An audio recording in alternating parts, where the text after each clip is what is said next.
এখানে যে একটা প্রশ্ন আজকে উত্থাপন করেছে আমাদের ওসমান হাদি, যে আমাদের কর্পোরেট হাউসগুলো সেভাবে আমাদের এই মহান শহীদদের তুলে ধরছে না, এবং গতকাল 21শে পদক প্রদান অনুষ্ঠানে 21শে পদকপ্রাপ্ত জনাব শহীদুল আলম তিনিও একটা কথা বলেছিলেন।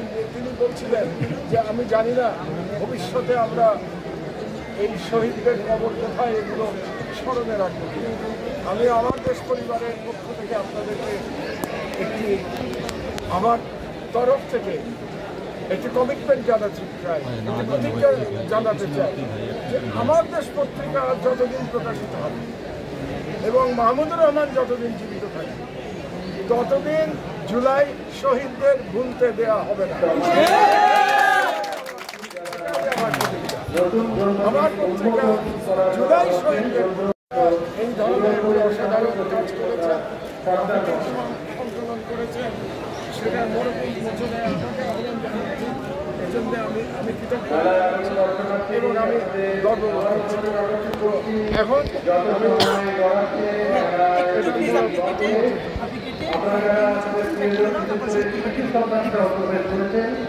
আপনার প্রিয় সন্তানটির হাত শক্ত করে ধরে রাখেন, কোনো ভূমি যেন আপনার প্রিয় সন্তানটি আপনার হাত থেকে নিতে না যায়। আপনার সঙ্গে থাকা মূল্যবান সামগ্রী, বিশেষ করে মোবাইল, মানি ব্যাগ এবং যে বইগুলো কিনলেন এই ব্যাগটি সাবধানে রাখুন। সাবধানে রাখুন আপনার চশমা এবং বইও এবং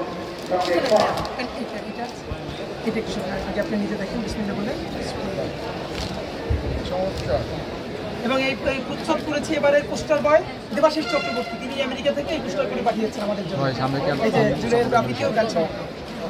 আমরা একটু কাইন্ডলি শহীদ পরিবারদের ব্যাগগুলো দাও সবার কাছে, আমরা সবার হাতে একটু এটার মধ্যে বই আছে শহীদ পরিবার। হ্যাঁ হ্যাঁ, বইটা একটু সবাইকে যদি বের করতেন।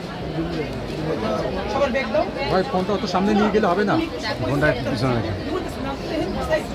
নাফিসের উপরে বই, নাফিসের সেই রিক্সা আমরা কোনোদিন ভুলবো না। নাফিসের আপনি একটু বইটা কেন ধরলেন, সবাই ধরবে, আমরা